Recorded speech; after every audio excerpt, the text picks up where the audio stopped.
असे काही किस्से आहेत की ज्याच्यात तुम्ही असं गेला आणि you have sense something different?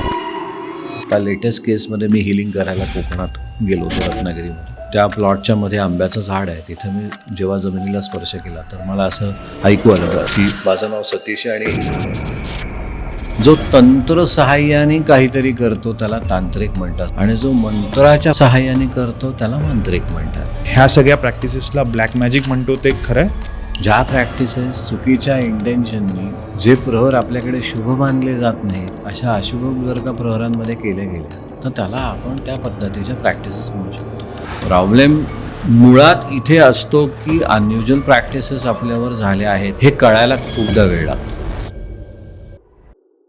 नमस्कार, मी प्रसाद. देसीपॉडच्या आजच्या पॉडकास्टमध्ये मी तुमच्या सगळ्यांचं स्वागत करतो. बऱ्याच वेळा तुम्हाला असं होतं का की तुम्ही एखाद्या कोणाच्या तरी घरी गेलाय, कुठल्या तरी जागेत गेलाय किंवा कुठल्या तरी प्लॉटवर गेलाय आणि तुम्हाला सडनली ना एक अनइझीनेस होतो किंवा तुम्हाला थोडंसं सफोकेट व्हायला लागतं किंवा असं फिलिंग येतं का की इथे अजून कोणीतरी आहे? मलाही असं बऱ्याच वेळा होतं. पण जेव्हा मला याच्या मागचं कारण कळालं तर माझा याच्यावरती विश्वास नाही बसला. म्हणून आम्ही या विषयात अजून माहिती घेण्यासाठी अशा व्यक्तीला भेटलो ज्याला ह्या गोष्टी वयाच्या 17व्या वर्षापासून ऐकू येतात. येस, ते आहेत क्लेअर ऑडियंट कपिल जोशी. क्लिअर ऑडियन्सचा शब्दशः अर्थ असा आहे की काही आवाज जे आपल्याला नॉर्मली ऐकू येत नाहीत हे यांना खूप स्पष्टपणे ऐकू येतात. मग ते मनातले आवाज असू दे, कुठल्या प्राण्यांचे आवाज असू दे किंवा कुठल्या एनर्जीजचे आवाज असू देत. या सायन्सच्या माध्यमातून डॉक्टर कपिल जोशी गेल्या बरेच वर्षांपासून प्रॉपर्टी हिलिंग करतात. प्रॉपर्टी हिलिंग म्हणजे काय? या एनर्जीज कशा असतात, ह्या पॅसिफाय कशा केल्या जातात आणि तुमची वास्तू, तुमचा प्लॉट किंवा तुमची जागा ही प्युअर कशी केली जाते या विषयात आम्ही अजून त्यांच्याशी सखोल चर्चा केली. क्लिअर ऑडियन्सवरती रिसर्च करताना आम्हाला असं लक्षात आलं की क्लिअर ऑडियन्सवरती मराठीतच काय तर संपूर्ण भारतामध्ये हा कोणी पॉडकास्ट शूट केलेला नाही आहे. आय एम शुअर तुम्हाला काहीतरी महत्त्वपूर्ण माहिती यातनं नक्कीच कळेल. त्यामुळे सुरू करूया देसी पॉडचा क्लिअर ऑडियन्सवरचा हा खास एपिसोड.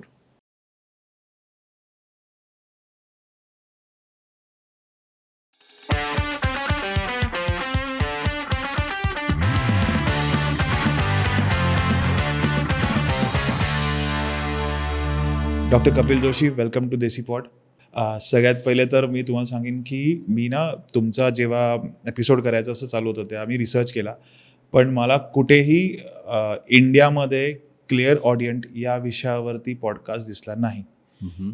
म्हणजे आज ताग्यात, आणि तो मराठी असू दे, हिंदी असू दे किंवा कुठल्याही लँग्वेजमध्ये असू दे, तर ते दिसले नाहीत. तर मला स्वतःलाच खूप उत्सुकता आहे की हे क्लिअर ऑडियंट असतं काय, किंवा क्लिअर आणि ऑडियंट हा काही दोन शब्दांचा मिक्स केलेला शब्द आहे किंवा अजून काही आहे, तर त्या संदर्भात तुमच्याशी बोलायचं आहे. तर मला सगळ्यात पहिले सांगा की क्लिअर ऑडियंट काय असतं?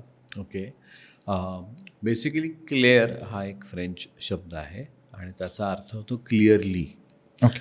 सो काय होतं, आपण जर म्हणलो क्लिअर व्हॉयंट, तर व्हॉयंटचा अर्थ व्हिजिबिलिटी असा आहे. सो क्लिअरली व्हिजिबल ज्याला होऊ शकतं त्या व्यक्तीला क्लिअर व्हॉयन्स असतो. सो त्याला आपण क्लिअर व्हॉयंट म्हणतो. असे 3-4 वेगवेगळ्या प्रकारचे क्लिअर आहेत. जसं क्लिअर कॉग्निझंट आहे, जिथं टचनी काहीतरी सेन्स होतं, किंवा सेंटिनेंट्स आहेत. जे मी करतो त्याला क्लिअर ऑडियंट असं म्हणतात, किंवा क्लिअर ऑडियन्स असं म्हणूया. सो क्लिअर अगेन क्लिअरली आणि ऑडियन्स इज ऑडिबल. सो गुगलवर जर का आपण त्याचं लिटरल मिनिंग बघायला गेलो तर it is an ability to hear more than a normal perception, असं त्याला स्ट्रेट म्हणलं जातं. सो क्लिअर ऑडियंट असण्याचा अर्थ काय आहे की अशी व्यक्ती ज्याचे ESP, एक्स्ट्रा सेन्सरी परसेप्शन्स, किंवा ज्याला इंट्युशन्स म्हणूयात, हे ह्या लेवलला डेव्हलप्ड आहेत की समोरच्या व्यक्तीची साऊंड एनर्जी किंवा आवाजाची कंपनं किंवा ती फ्रिक्वेन्सी जेव्हा मॅच केली जाते त्यावेळेला आधी त्या मनातलं सगळं ऐकू येतं आणि मग ॲक्च्युअल जे बोलतो ते ऐकू येतं.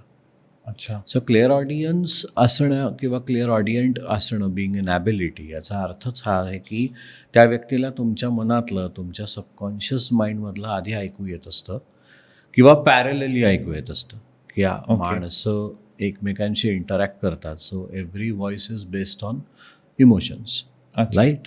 सो ॲक्शन, रिॲक्शन आणि रिस्पॉन्समध्ये आपण एकमेकांशी कम्युनिकेट करत असतो. की कम्युट मी या अर्थाने म्हणतो की पत्ता सांगताना आपण लॉंग डिस्टन्सेसमध्ये असतो, पण आपण सांगतो एक काम कर, राईटला वळ, हे कर, तर ते कुठेतरी टेलिपॅथिक पण असतं ना, आणि आपल्याकडे टेलिपॅथिक आपण मानतोच ना, की एखाद्या मित्राचा फोन येतो आणि म्हणतो आत्ता तुझाच विचार करत होतो, 100 वर्ष जगशील. सो पॅरेलली तो मित्रसुद्धा कदाचित तुमचाच विचार करत असतो म्हणून फोन येतो किंवा मेसेज येतो. क्लिअर ऑडियन्समध्ये असं होतं की मला सबकॉन्शियसली आधी ऐकू येतच आहे ओके. आणि कॉन्शियसली मी ऐकतोच आहे. फक्त मी कॉन्शियसली ऐकताना मी बघतो पण आहे, मला सेन्स पण होत आहे ना. बरोबर. सो हे कसं रन होतं किंवा कसं वर्क होतं, तर इन्फ्रा आणि ultra level of sound energy असते प्रत्येक व्यक्तीची. Infra is something which we are talking, ultra is something which we are thinking. Okay. मी तुझ्याशी बोलणार, तू माझ्याशी बोलणार, याच्यामध्ये एक विचारांची देवाणघेवाण आहे. तू माझ्याशी बोलल्यानंतर मी विचार करून बोलतो, हे मिली सेकंदमध्ये घडतं. एक उदाहरण घेऊया. प्रत्येक साऊंड हा आपल्या मेंदूमध्ये स्टोअर करण्याची कपॅसिटी खूप स्ट्रॉंग आहे. एक्झाम्पल घेऊया. तुम्ही तुमच्या ऑफिसमध्ये सगळे काम करता, दुसऱ्या दिवशी संध्याकाळी तू कुठेतरी एका मार्केटमध्ये असतोस आणि तुला कुठल्या तरी कलिंगनी हाक मारल्यानंतर असं वाटतं की अरे बहुतेक ती किंवा तो आहे बरं का, without probably looking back who called you. हे का होतं? कारण मेंदूने तो आवाज स्टोअर करून तुमच्या मेमरीला मेमराईज केलेला असतो. ओके. सेम आहे. माझ्या केसमध्ये असं होतं की जेव्हा लोकांना मी भेटतो आणि लोक म्हणतात नमस्कार, माझं नाव माझं नाव ब, तर साऊंड एनर्जी कनेक्ट झाली. मग सिम्प्लिफाय करूया की एखाद्या न बोलणाऱ्या बाळाची लँग्वेज आईलाच कशी कळते, त्यांनी क्या केल्यानंतर आईलाच कसं कळतं की ह्याला भूक लागली आहे, ह्याला कड्यावर घ्यायचं आहे. So that is an hidden language. माझ्या केसमध्ये असंच होतं की तुम्ही बोलल्यानंतर तुमचा आतला आवाज माझ्याशी आधी बोलतो. अच्छा. सो आणखीन सिम्प्लिफाय करूया की मी कोणाला तरी भेटतो, ती व्यक्ती माझ्याकडे असेसमेंटला येते. आता त्या व्यक्तीचा जो सबकॉन्शियस थॉट आहे तो मला असं सांगतो की या देहाबरोबर मी आत्तापर्यंत जो घालवलेला काळ आहे तो असा असा असा असा गेला. अच्छा. मी म्हणतो बरं ओके, म्हणजे मी ॲज इन माय सबकॉन्शियस. मग मी विचारतो पुढे काय आहे. हां, मग पुढच्या 12-15 वर्षातनं ABCD होणार आहे. मग मी इमिजिएटली विचारतो की ह्यातलं किती त्याला माहिती पाहिजे आणि किती नाही माहिती पाहिजे. ओके. मग त्याच व्यक्तीचा सबकॉन्शियस म्हणतो की नाही, ह्या गोष्टी सांगणं आत्ता अनिवार्य किंवा गरजेचं आहे, पण पुढच्या गोष्टी आत्ता सांगायची गरज नाही आहे. म्हणजे सबकॉन्शियस पण तुमच्या कॉन्शियस माइंडला काय सांगायचं हे करेक्ट ठरवतो. गाईड करतो मे बी. सो होतं काय की हे होतं किती वेळात? आता 3 सेकंद. अच्छा, 3 सेकंदामध्ये सेकंद. पूर्ण सगळं हां, इतिहास. सो एक एक्सरे असतो की ही व्यक्ती आली, ही व्यक्ती, म्हणजे कित्येकदा फोनवर अपॉइंटमेंट घेण्यासाठी जेव्हा लोक फोन करतात तर मी म्हणतो मला तुमचे प्रश्न माहिती आहेत, तुम्ही भेटायला या. बरोबर.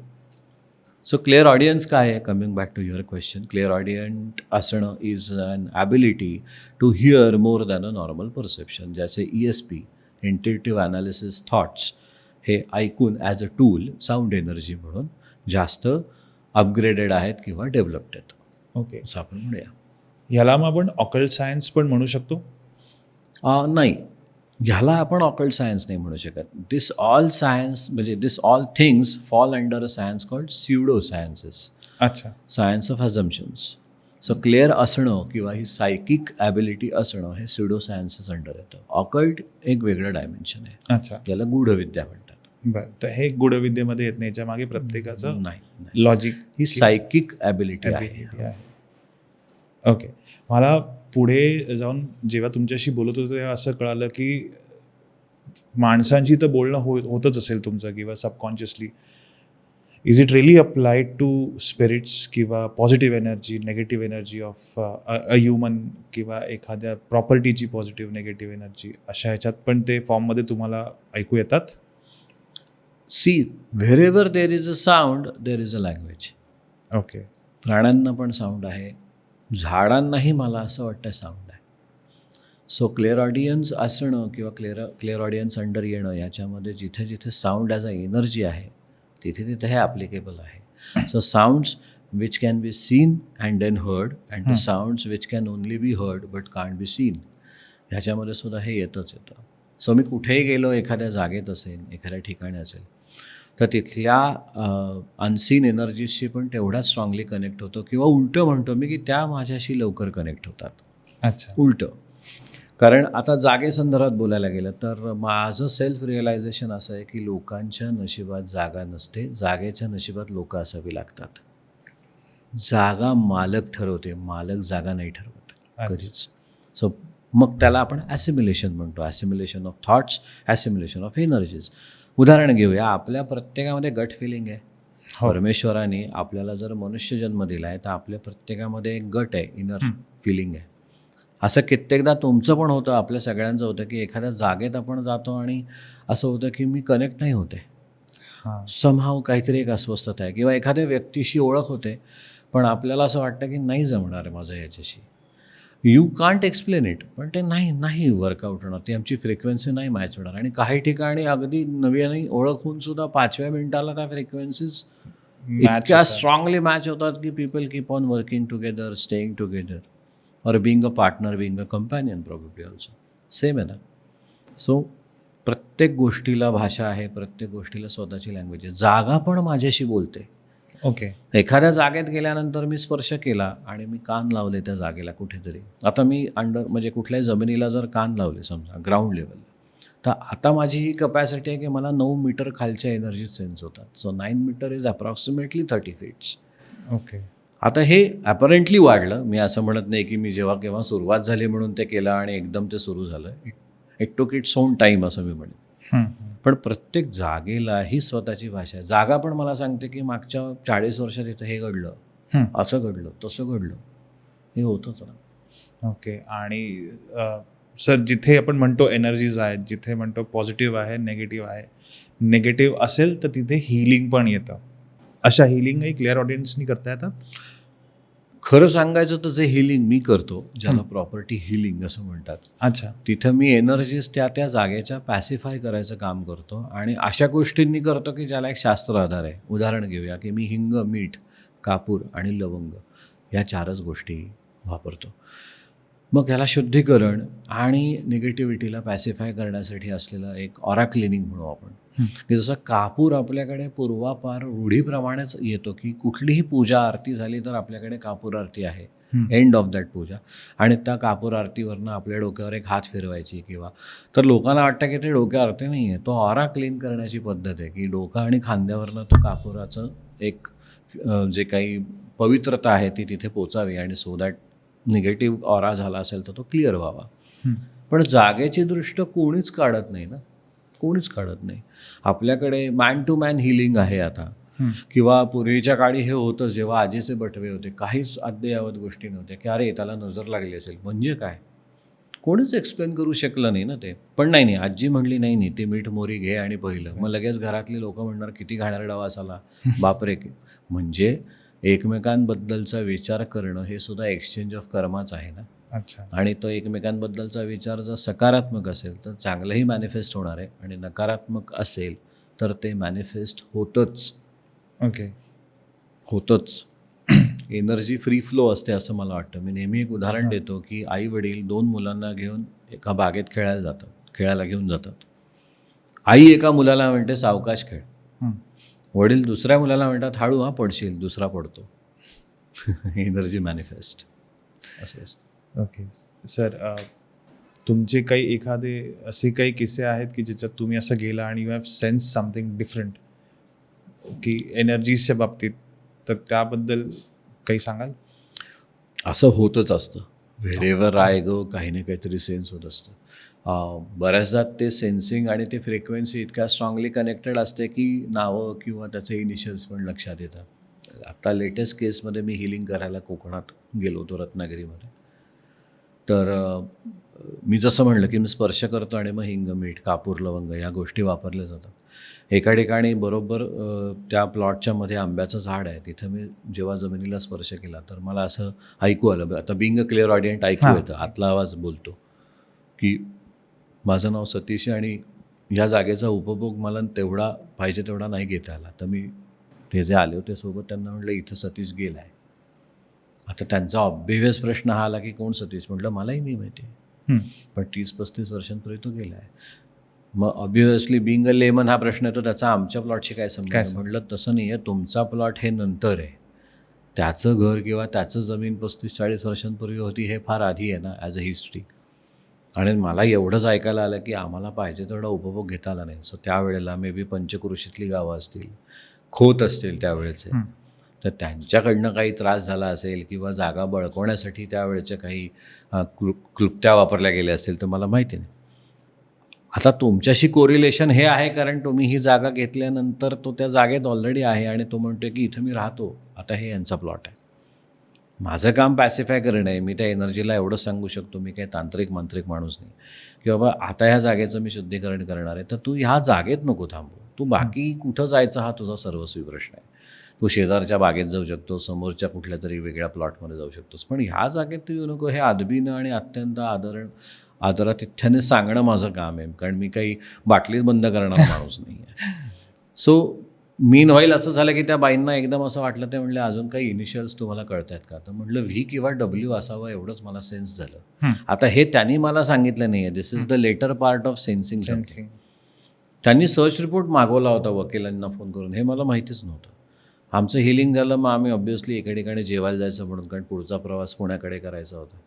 मीनवाईल त्यांना तो सर्च रिपोर्ट आला आणि त्या एकदम उठून त्यांनी माझे हात जोडले आणि ते म्हणले 81 साली सतीश वासुदेव नाईक असा गेलेला इथे. आता पुन्हा प्रश्न हेच आहेत की आता ते आमच्याच जागेत का आहे, मग आता आम्ही काय करायला हवं? म्हणलं तुम्ही काहीच करू नका, तुमच्या जागेला गार्ड करायचं काम मी करू शकतो. प्रॉपर्टी हिलिंगचा खरा अर्थ असा आहे की मी कुठल्याही झाडांना फुलांना फोर्स करत नाही वाढण्यासाठी, पण ज्या अनसीन फोर्सेस त्यांना ते वाढ होऊ नये म्हणून थांबवू शकतात त्या घालवायचं काम मी करतो, म्हणून मी त्याला एनर्जी पॅसिफाईंग म्हणतो. Okay, that's it. निसर्गाच्या विरुद्ध जाऊन काहीच करता येत नाही, करू पण नाही. ओके. आणि जेव्हा तुम्ही म्हणताय की एनर्जीज म्हणतायत, तर it is a very thin line. जर का ह्याच एनर्जीजला मी स्पिरिट्स किंवा गोस्ट म्हणायला लागलो तर मग लोकांना लगेच होतं ही सगळी अंधश्रद्धा आहे. पण energy is something which neither be created nor be destroyed, आणि it is there always. Correct. जसं तुम्ही मगाशी म्हणालात, तर बऱ्याच वेळा असं होतं, मलाही होतं किंवा बऱ्याच लोकांना होतं. तुम्ही म्हणलात ते अगदी बरोबर आहे की एखाद्या तुम्ही प्रॉपर्टीमध्ये गेला आणि तुम्हाला असं ना अनइझी व्हायला लागतं, थोडं जड वाटायला लागतं. एखादी व्यक्ती असते जी भेटते तुम्हाला, पण असं वाटतं की बाबा ठीक आहे तू थोडा डिस्टंटच बरा आहेस, अगदी फार नाही होऊ शकत आपलं. That is exactly true, just because of the energies that they are carrying. और एनर्जी म्हणण्यापेक्षा आपण त्याला जर का म्हटलं तर त्यांच्या आतली चैतन्य असतं, त्याच्यामुळे ते सगळं असतं. The energies which your subconscious receives and then tells you की no there is no assimilation. एक एनर्जी सेन्स होते आणि माझं तिच्याशी नाही मॅच होणार आहे, हे तुझ्यातलीच एनर्जी तुला सांगणं. So we have to follow the instinct. आपण काय केलं म्हणतो ना, फॉलो युअर हार्ट. मी बऱ्याचदा असं पाहिलं आहे की लोक विचार डोक्याने करतात आणि निर्णय हृदयाने घेतात आणि तिथं ते फसतात. Either you follow heart and take the decision from the heart, or you follow your brain and take the decision from the brain. कुठलाही काम हे व्यावसायिक दृष्टिकोनातनं करायला गेलं माणसाने, किंवा प्रत्येकाला तो व्यवसाय असेल असं नाही, तर तिथं तुम्ही डोक्याने जर विचार करत असाल तर डोक्यानेच त्याचं कन्क्ल्युजन करा. भावनेत आणि भावनेच्या भरात जाऊन कधी कुठलाही निर्णय होत नाही. आता coming back to your question, प्रत्येक स्पिरिट माझ्याशी बोलेल किंवा ज्याला आपण स्पिरिट म्हणू असं नाही, मी त्याला एनर्जीज म्हणतो. मी त्याला कुठलाही वेगळं नाव देत नाही, कारण त्या एनर्जीजला फॉर्मॅलिटी नाही आहे, आपल्याला फॉर्मॅलिटी आहे. अच्छा. Being that limitation, born as a human, मी म्हणू शकतो हा दिसायला काळा आहे, गोरा आहे, उंच आहे, बारीक आहे, जाड आहे, वर्णन करणं सोपं आहे. त्यांच्या केसमध्ये वर्णन नाहीच आहे, वर्णनात्मक नाहीच आहेत ते. सिगरेट पिणारा माणूस जेव्हा सिगरेटचा धूर बाहेर सोडतो तेव्हा ते कसं ते धुरकट दिसतं, तशा फॉर्ममध्ये ते असतात. त्याच्या बॅकग्राऊंडला तुम्हाला सेन्स होतात नेमकं अशा वेळेला की तुमचा ऑरा आणि तो ऑरा एकमेकांना मॅच होतो, ज्याला मी सोल रियाल्म्स म्हणतो. एक सोल वर्ल्ड आहे की एक कॉन्शियस आहे आणि एक वेगळं पॅरेलल वर्ल्ड आहे. ह्याच्यामध्ये नेमकं एजला तुम्ही उभे राहिलात आणि तुम्ही तिथेही कनेक्टेड आहात आणि इथेही कनेक्टेड आहात, तेव्हा तुम्हाला ते जे दिसतं किंवा जे भासमान असतं असं म्हणून, त्या ज्या बॅकग्राऊंडला दिसतं तिथं आपल्याला वाटतं की मला बाई दिसली, मला माणूस दिसला. खरं असं काही नाही आहे. म्हणजे कदाचित हिंदी चित्रपटांमध्येच फक्त ना ते थोडेसे अकराळ विकराळ आहेत किंवा तसे दाखवले गेलेले आहेत, पण that is again for the sake of movie असं मी ब्लेम नाही करत आहे त्यांना. पण तसं त्यांना कुठलाही आकार उकार नाहीत, ते एका धुरकट अवस्थेमध्ये ॲज अन एनर्जीज पास होतात. ओके. तुम्ही एखाद्या जागेत गेल्यानंतर त्या एनर्जीला तुम्हाला सांगायचं असेल की मी आहे, तर ती खूप जोरात पास होऊन तुम्हाला सायन्स देऊ शकेल. जशा की काहीतरी पडलं, काहीतरी हे झालं, काही वेळेला वेगळा वास येतो आपल्याला, काही वेळेला आपल्याला गुजबम्स येतात एकदम, आणि असं वाटतं की नाही काहीतरी आहे. ती एनर्जी इतक्या फास्ट स्पीडनी पास होते, पण जसं की मी असा आलो आणि एक बाईची आकृतीच मला दिसली वगैरे, हे थोडंसं अवघड आहे, असं नाही होत. परत तेच, आता तुम्ही एका जागेत गेलात आणि समजा 4 लोक आहेत, तर प्रत्येकाला समसमान पद्धतीनं ती जाणीव होईलच असं नाही. एखादा म्हणेल की नाही नाही मला असं काही नाहीच वाटत आहे, पण दुसरा म्हणत असतो नाही रे काहीतरी सेन्स होतंय, काहीतरी आहे, हालचाली आहेत. कित्येकदा आपण कुठेतरी उभे असतो, काम करत असतो आणि आपल्या बाजूने ती एनर्जी अशा पद्धतीने पास होते की कोणतरी गेलं असं एक फिलिंग येतं. तर ते प्रत्येकाच्या एनर्जी रिसेप्टर्सवर खूप डिपेंड आहे. अच्छा.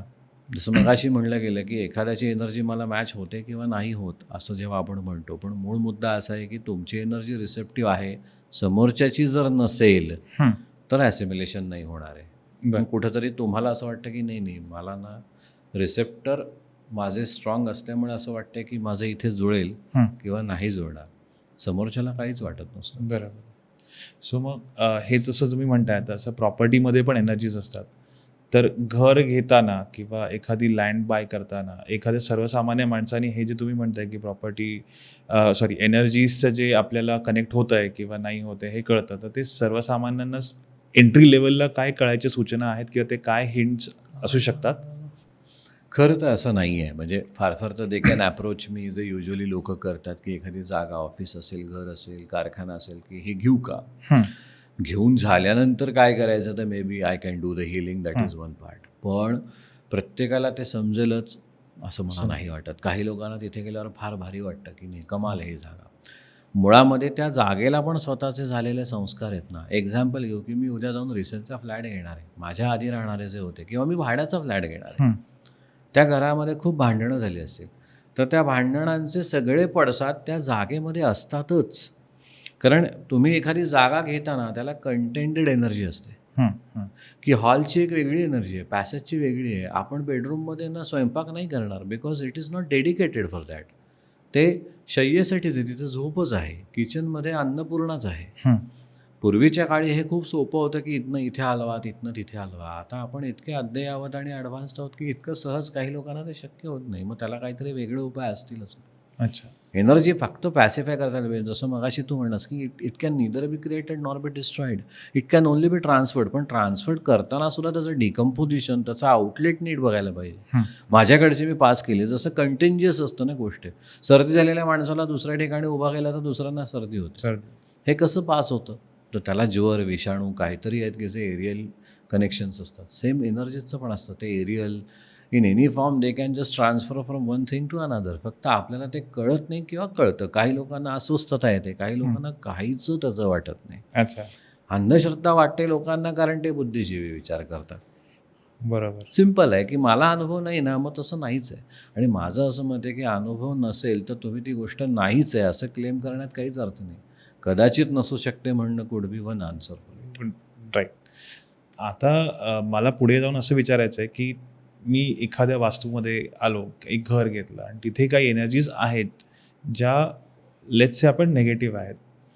माझ्या जाण्याने त्या एनर्जीज डिस्टर्ब होतात एक, का माझ्याकडच्या ज्या पॉझिटिव्ह एनर्जी मी कॅरी करतो आहे त्याच्याने त्या न्यूट्रल होऊ शकतील, किंवा is there any energy clashing or transaction when somebody new moves to the property? मुळात असं काही ग्रेडेशन नाही आहे. अच्छा. Sometimes it may get disturb. कदाचित काही काही वेळेला असं होतं की जाऊन ते मॅच पण खूप छान होतं. काही ठिकाणी ना क्लिक होतं. व्हॉट इज क्लिक होणं? Something your energies or subconscious is saying की अरे मस्त आहे. सेम जागाही ॲक्सेप्ट करते, ये ना तू इथे, अँड यू फील की नाही मला इथे बसायचं आहे. बसल्यानंतर माझं काम किती होणार आहे, नाही होणार आहे. हा, आता एखाद्या चोराने ऑफिस घेतलं तर तुम्ही काय म्हणाल? चोरीचं प्लॅनिंग उत्तम होईल का नाही होणार? असं होऊच शकत नाही ना. तसंच आहे. It is all about the intention which you are carrying with you. मूळ मुद्दा असतो की आपण, किंवा आजकाल ना लोक प्रॅक्टिकॅलिटीचा जास्त विचार करतात की मला घर घ्यायचं आहे, मला ऑफिस घ्यायचं आहे, तर मला अप्रोच किती आहे, माझं कम्युटिंग किती आहे, इथं इमर्जन्सी लागली तर काय आहे, एवढा विचार प्रायमरी असतो, which is not a bad thing at all. बरोबर. पॉईंट असतं की एनर्जीज फक्त मॅच होण्यासाठी होणार आहे का? नाही तर एवढा सगळा निर्णय घेतल्यानंतर जर का महिना 2 महिन्यांनी वाटायला लागला की उगाच इथे आलो, तर मग काय अर्थ राहिला? अच्छा. असं आहे. ओके. मला अजून एक प्रश्न विचारायचा आहे तुम्हाला. एनर्जीज ज्या आहेत, मी घर घेतलं जसं आपण मगाशी म्हणलो, आणि ना आता त्या काय मला कळेल की ज्याच्याने मला कळेल की नाही मला ह्या प्रॉपर्टीचं किंवा ह्याचं मला एक क्लेन्झिंग करून घेतलं पाहिजे किंवा पॅसिफाय केली पाहिजे, तर त्या सूचना काय असतात त्या एनर्जीजकडनं किंवा त्या प्रॉपर्टीमध्ये? तेच आहे की याला ग्रेडेशन नाही. एक तर पीपल कॅन जस्ट कॉल मी आणि शेअर मी द फोटोज और videos of that property, so अच्छा. दॅट मी तिथं पटकन सांगू शकतो की हे चांगलं आहे, हे नाही आहे, किंवा घेऊ शकता पण आपण एनर्जी बॅलन्सिंग करू. एनर्जी जर एखाद्याला मी माहितीच नाही आहे किंवा असा कुठलाही सोर्स नाही आहे, मीडियम नाही आहे, तर त्याच्यासाठी मला असं वाटतं की तिथे गेल्यानंतर he or she should only follow the instinct और फॉलो द हार्ट. तिथे गेल्यानंतर तुमचा इनर्शिया तुम्हाला काय सांगतो की अरे हां आवडलं मला, ओके डन, घेऊन टाका, विचार करू नका. मी जागेला कधीही नावं ठेवत नाहीत. जागेवर जे संस्कार आणि सोपास्कार झालेले असतात ते फक्त त्यावेळेला कुठेतरी दूषित असतात. ते जागा कुठेतरी स्वतःच खूप भोगलेली असते. तिथे तुम्ही राहायला यायचं म्हणजे त्या जागेला स्वतःला किती प्रेशर येत असेल. तसं असं म्हणलं जातं की आपण घर घेतो तेव्हा वास्तुशांत करतो. प्रत्येक 12 वर्षांनी वास्तुशांत करायलाच हवी. किती करतो आपण? नाही करत. मी तेच म्हणतो ना, मी पुन्हा तिथे येतो. आपण आपल्याला अडचणी आल्या तर स्वतःची दृष्ट काढून घ्यायला सुद्धा आपल्या आईला रात्री उठवून ते करू. घराची दृष्ट कोणीच काढत नाही. का? जी जागा आश्रित आहे, जे तुमचं कर्मस्थान आहे, जिथं तुम्ही शेवटी एंड ऑफ द डे येता, तुमचं सगळं अन्निक, तुमचं सगळं रुटीन जिथनं सुरू होतं आणि जिथे येऊन पुन्हा थांबतं, त्या जागेला तुम्ही कधीच विचार करत नाही की अरे ही जागा किती फेस करत असेल, बाहेरची निगेटिव्हिटी किती घेत असेल. निगेटिव्हिटीला 2 व्हर्टिकल आहेत. एक जे बाहेरनं येतं ते एनव्ही, मत्सर ज्याला आपण म्हणतो. दुसरं सेल्फ निगेशन आहे. काहीच होत नाही आहे गं माझं, असं 2 दिवस म्हणत राहिलं तर इट हॅपन्स, तथास्तू वास्तू तथास्तू म्हणते. सत्य आहे ना, मॅनिफेस्ट होतात एनर्जीज. आणि मी परत म्हणतो एनर्जीज इतक्या फास्ट ट्रॅव्हल करतात की ज्याला काही म्हणजे बीटच नाही आहे. नुसता विचार ते घडवतं. मी जसं मगाशी म्हटलं की वडील एका मुलाला म्हणतात पडशील, हा विचारच आहे ना फक्त, पण मुलगा पडतो आणि परत होतं बघ मी म्हणत होतो की तू पडशील. आणि आई एकाला म्हणते सावकाश खेळत, ते सावकाशच खेळतं. करेक्ट. सो तुम्ही आता इंटरेस्टिंगली म्हणालात की ना फोटो बघून तुम्हाला you can sense about that प्रॉपर्टीमध्ये काय एनर्जीज आहेत. एक गंमत म्हणून मी तुम्हाला समजा प्रश्न विचारला की शनिवारवाडा बघून तुम्हाला खरंच तिथे काका मला वाचवा हे ऐकू येतात आवाज? मला तरी अजून नाही आला किंवा मी कधी रात्री अपरात्री शनिवारवाड्याच्या बाहेर तर गेलो नाही आहे ऑनेस्टली. पण हे होऊ शकतं का? येस, नक्कीच होऊ शकतं. कारण त्या जागेमध्ये परत तेच की जे उमटलेले पडसाद आहेत किंवा त्याला एक विषण्णता असा खूप छान शब्द घेऊ. आपण विचार करूया, म्हणजे आदरणीय शिवाजी महाराजांनी पावन केलेली भूमी आपली, इथं युद्ध झाली नाहीत का? चांगल्यासाठी पण झाली. हिंदवी स्वराज्याच्या स्थापनेसाठीच ती झाली ना. पण शेवटी मारामारी करावीच लागली ना. असं कितीतरी ठिकाणी युद्ध झाली आहेत, वेगवेगळ्या ठिकाणी झालेली आहेत. काही ना काहीतरी तर ती अराजकता, तो विषण्णता आहेच प्रत्येक जागेमध्ये. प्रत्येक जमिनीवर कुठं ना कुठंतरी तो इतिहास आहे जो सांगतोच ना. कुठंतरी तर हे संस्कार सोपस्कार त्या जागेवर आहेत. त्या जागेला कदाचित त्या आठवणी या दाहक असतील. असं नाही, म्हणजे ब्रिटिशांची राजवट होती तेव्हासुद्धा आपल्याकडे काही निष्पाप जीवांना मारलंच गेलं इकडे. जिथं युद्ध होतं का? नव्हतंच, पण मारलं गेलंच ना. तर प्रत्येक जागेला स्वतःची हिस्ट्री असतेच ना. आता मी गोव्यात 13-15 वर्ष झाली काम करतोय. अच्छा. गोव्यात जवळजवळ माझं स्वतःचं मत आहे की 95% जागा ह्या बरियल ग्राउंड आहेत. सो त्या जागेला स्वतःची एक वेगळी हिस्ट्री आणि स्वतःचं एक वेगळी दुःख आहेत ना. सो उद्याचं कोणी मला म्हटलं सर आम्ही गोव्यात जागा घेतली, तर मला पहिली धडकी भरली की अरे बापरे, यांनी जागा घेतली का गोव्यात? बरं ठीक आहे. पुढे मागे त्याचं हिलिंग होतं नाही होतं हा वेगळा विषय आहे, पण हे होतच नाही कारण हिस्ट्रीच तशी आहे ना. आणि असं नाही आपण फक्त भारताचा विचार करूया, सगळीकडे युद्ध येणं तेणं कारणं झालीच आहेत. कुठंतरी तर ती नकारात्मकता आहे तर सकारात्मकता आहेच. खूप कमी वेळा असं होतं की मी एखादी जागा पाहतो आणि मी म्हणतो की फार छान आहे. अच्छा. नाही होतं दरवेळेस. परत एकदा मला तेच विचारायचं की मला ना हा थॉटच खूप एक्साइटिंग वाटतोय की फोटो बघून तुम्हाला त्यांच्याविषयी कळतं. तर असे प्रॉपर्टीचे फोटो झाले, पण काही व्यक्तींचे फोटो बघूनही तुम्हाला कळतं की त्यांच्यात एनर्जीज निगेटिव्ह पॉझिटिव्ह किंवा they have affected with the negative energies positive energies. हो, कारण प्रत्येक बॉडीमध्ये खांद्याला ऑरा टू ऑरा असलं ना, म्हणजे ऑरा लाईन असते, त्यामुळे ऑरा सेन्स होतोच. कसा होतो? फोटो पाहिल्यानंतर त्या ऑरातनं उद्दीपित एमिट होणारी जी एनर्जी आहे त्याच्यावरनं तर सेन्स होतं. आउटर एनर्जीने त्यांना कॅप्चर केलं असेल ना तरी ते सेन्स होतं. ओके. अनडाऊटेडली. फक्त त्याचा कालावधी काय असेल, आत्ताच झालं आहे का बरेच वर्षांपासून आहे, कोणामुळे आहे किंवा कोणी केलेलं प्रत्यक्षात सेन्स झालं आहे का, ह्या गोष्टी थोड्या सेन्स व्हायला वेळ लागतो अनडाऊटेडली.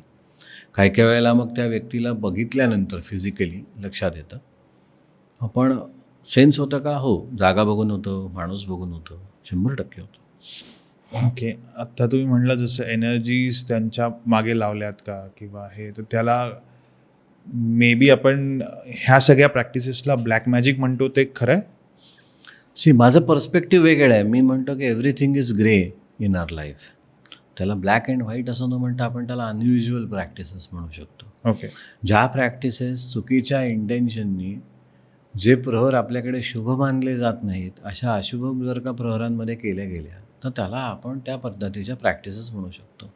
त्याला ब्लॅक म्हणावं का नाही हे मला माहीत नाही. हा एक आत्तापर्यंत अध्यारोप झालेला शब्द आहे की ब्लॅक मॅजिक, ब्लॅक मॅजिक. पण मी त्याला अनयुज्युअल प्रॅक्टिसेस म्हणतो. असं करतात का? हो, असं केलं जातं. असं बऱ्याच ठिकाणी होतं का? हो, होतं. त्याचे रिच्युअल्स थोडे वेगळे आहेत, त्याच्या पद्धती वेगळ्या आहेत. कित्येकदा दुसऱ्या जागेतल्या एनर्जीसुद्धा एखाद्याच्या जागेमध्ये समन केल्यासारख्या पाठवल्या जातात. अच्छा. अशा करणाऱ्यासुद्धा काही अनयुज्युअल प्रॅक्टिसेस आहेत की जिथे डायरेक्ट संबंध काहीच नसतो, परंतु इनडायरेक्ट कुठेतरी त्याला थॉट असतो. म्हणजे करणाऱ्या माणसाला जर का त्यातनं 4 पैसे मिळत असतील तर तो म्हणेल मी इकडच्या तिकडच्या आणतो बिकॉज आय कॅन, आणि मी त्या तुमच्या जागेमध्ये करतो सो दॅट लाईफ डिस्टर्ब होईल किंवा there can be a lot of problems. Problem मुळात इथे असतो की अनयुज्युअल प्रॅक्टिसेस आपल्यावर झाल्या आहेत किंवा तशा पद्धतीचं काही प्रयोग आपल्यावर झाले आहेत, हे कळायला खूपदा वेळ लागतो. बरं. नॉर्मल माणसाला तब्येतीचा त्रास होत असेल तर तो एनीहाऊ डॉक्टरकडे जाणार आहे आणि डॉक्टर म्हणणार आहे की मला निदानच होत नाही आहे, मग आपण ह्या टेस्ट करून बघू, आपण ते करू. पण समहाऊ तो प्रॉब्लेम अनसॉल्व्ड असतो. हां, हे मला सेन्स होतं का? नक्कीच होतं. ते कुठून केलं वगैरे असं काही सेन्स व्हायचं असेल तर त्याला वेळ जातो. मी असं म्हणत नाही मला होतंच, किंवा मी असंही क्लेम करणार नाही की मला नाहीच होत. But it all depends on how much input I get. पण अनयुज्युअल प्रॅक्टिसेस केल्याच जातात 100%. ओके. त्याचे मीन्स काय असतात? की जसं आता मला माहिती आहे की करेक्ट मी ऑल्सो इफ मी जर का चुकीचं बोलत असेल तर, की लिंबू मिरची टाचणी लावा, ज्याला बरेच लोक अंधश्रद्धा म्हणतात, किंवा काही घरात काहीतरी सोडा, केस सोडा, काहीतरी असे मी ऐकलेत, त्याला चेटूक किंवा वशीकरण वगैरे म्हणतात. विच क्राफ्टिंग आहे म्हटलं जातं. ओके. करेक्ट. किंवा मग बाहुल्या लावा आणि मग त्याला पेंट टोचा. सो ह्या सगळ्या प्रॅक्टिसेस अनयुज्युअल प्रॅक्टिसेसमध्ये येतात. Absolutely yes. फक्त कसं आहे की ह्या गोष्टी सगळ्या तू ज्या मला म्हणलास ना, तर जो तंत्र सहाय्याने काहीतरी करतो त्याला तांत्रिक म्हणतात. सो तंत्र म्हणजे टूल. ओके. आणि जो मंत्राच्या फक्त सहाय्याने करतो त्याला मांत्रिक म्हणतात. साधं सरळ त्याचा हिशोब आहे. सो तू जे म्हणतोस हे सगळे टूल्स किंवा इन्ग्रेडियंट्स जे वापरले जातात. अच्छा. जसं एखाद्या साध्या चांगल्या शुद्ध पवित्र पूजेमध्ये सुपारी, विड्याची पानं, फुलं, हे सेम इथे वेगळ्या पद्धतीची ही टूल्स वापरली जातात. फक्त पुन्हा मी तिथेच येतो की हे इंटेन्शनवर डिपेंड आहे. मला एखाद्याचं चांगलं नाही करायचं आहे तर मी अशा पद्धतीचे टूल्स वापरीन, तशा पद्धतीचे काही मंत्रोच्चार हे मे बी करीन, आणि त्यासाठी अशा जागा बघीन की ज्या नॉर्मल लोक युजली अवॉइड करतात. जसं स्मशान असू शकतं किंवा एखादी उकिरड्याच्या जवळची, नाल्याजवळची जागा असू शकते. आणि त्यासाठीचा जो प्रहर आहे तो मी अशुभच धरीन, कारण मला अशुभच कार्य करायचं आहे. असुरांनाच जागृत करायचं इन अ वे असं म्हणू शकतो आपण. किंवा आजूबाजूच्या एनर्जीजना मला ॲक्टिवेट करायचं आहे आणि मला कोणाकडे तरी त्या समन करायच्या आहेत, किंवा माझ्याकडे आलेलं कामच असं आहे की ते कोणाला तरी त्रास देण्याच्या उद्देशानेच मला करायचं आहे. अशी करणारी लोक आहेत का? आहेत. अशी जाणणारी लोक आहेत का? हो, आहेत. फक्त इंटेन्शनचा फरक आहे. म्हणजे तंत्र वाईट आहे का? नाही, चांगल्यासाठी पण त्याचा उपयोग होऊच शकतो उद्या जाऊन. पण मला तो करायचाच नसेल तर मग मी इंटेन्शननीच ते वाईट करतोय ना कोणाचं तरी. बरोबर. म्हणजे सर तुम्हाला असं जाणवलं असेल डॉग बऱ्याच वेळेला की ही प्रॉपर्टी होती छान, ज्या वेळेला कळलंय की मी घेतोय त्यावेळेला तिथे काहीतरी नेगेटिव्ह एनर्जीज येतात, असं तुम्हाला काही जाणवलं कधी कुठे? हो, आता अशा काही केसेसमध्ये गोव्यात मी एक केस केली होती की जिथे फार छान चाललंय. हा जो एक आपल्याकडे कॉमन एनव्हीएस फॅक्टर असतो ना, जो पूर्वापार आहे आणि तो तिथे चालू होत असताना किंवा असताना शेजारची जागा यांनी जर उद्या कोणाला तरी चालवायला दिली किंवा भाड्याने दिली तर ऑलरेडी ही फॅमिली खूप सधन आहे आणि त्याच्यात परत भरच पडेल. मुळात असं आहे की जो तो आपल्या कर्माने आहे ना, ज्याचं त्याचं कर्म हे डिफाईंड आहे. श्रीमंत गरिबी ही आपली बघण्याचा दृष्टिकोन आहे. पण त्यावेळेला लिटरली म्हणजे त्यांच्या फॅमिलीला कनेक्टेड जे 3 सोल्स आपण म्हणू की जे पूर्वी कधीतरी त्यांच्या नात्यातनं होऊन गेलेले आहेत आणि आता ते हयात नाही आहेत, हे सोडून सुद्धा वेगवेगळे 8 वेगवेगळ्या प्रकारचे सोल्स आजूबाजूच्या गावातनं आणि तिकडनं ते समन केले गेले आणि ते अशा पद्धतीनं गेले की जेव्हा मी त्या जागेत प्रत्यक्ष काम करायला गेलो तर मला लक्षात आलं की अरे इथे जवळजवळ 10-11 एंटिटीज आहेत. बापरे. सो मी त्याला पुन्हा एनर्जीज मानतो ना की ज्या वेगवेगळ्या आहेत. मी त्याला सोल स्पिरिट असं काहीच नाव नाही. मी म्हणतो इथे एनर्जीज आहेत किंवा वास आहे असं म्हणतो आपण मराठीमध्ये, काहीतरी कुठल्या तरी शक्तींचा आणि गोष्टींचा वास आहे. तसंच आहे ना तिथे. सो ते बघितल्यानंतर मी खरंच थक्क झालो होतो की 8 अशी लोक तिथे आहेत किंवा अशा एंटिटीज तिथे आहेत की ज्यांचा ह्या कुटुंबाशी अर्थार्थिक काहीच संबंध नाही, पण ते तिथे आहेत. आणि जेव्हा माझं कम्युनिकेशन त्या एनर्जीशी झालं तेव्हा त्यांनी सांगितलं की अहो आम्ही बंदिस्तच आहोत, आम्हालाही अडकवल्यासारखंच झालंय, पण आम्ही इथे आहोत. सो असं होतं का? येस होतं. असं केलं जातं का? केलं जातं. त्याचे त्रास होतात का? 100% होतात. सो तुम्ही त्रास म्हणताय तर त्याच्या काही लेवल्स असतील की सुरुवातीला आजारी पडणं असेल टू एक्स्ट्रीम लेवल जीवच जाणं आहे?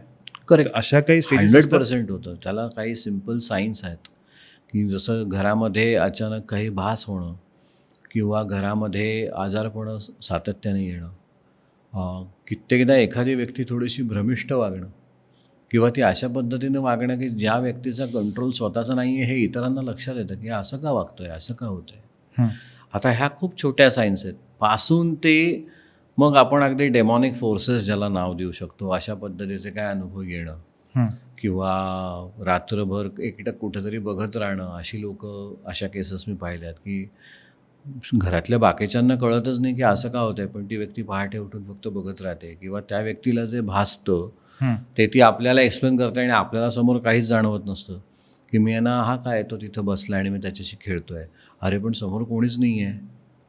हो, पण त्या व्यक्तीला त्यावेळेला ते दिसत असतं ना. जसं माझ्याकडे अशा जर केसेस आल्या तर मी कधी ॲफेक्टेड माणसाला नावं ठेवत नाही, कारण त्या बिचाऱ्याला हे माहितीच नसतं की आपल्या बाबतीत काय झालं आहे. ओके. बघणाऱ्याला ऑनगोअर्स आणि ऑनलुकर्स कायच म्हणतील की हा वेडा झाला आहे, ह्याला असं झालं आहे. 99% मेंटल डिसऑर्डर्समध्ये ह्या गोष्टी मानल्या जातात. काही लोक म्हणतात स्क्रिझोफेनिकच आहे ते.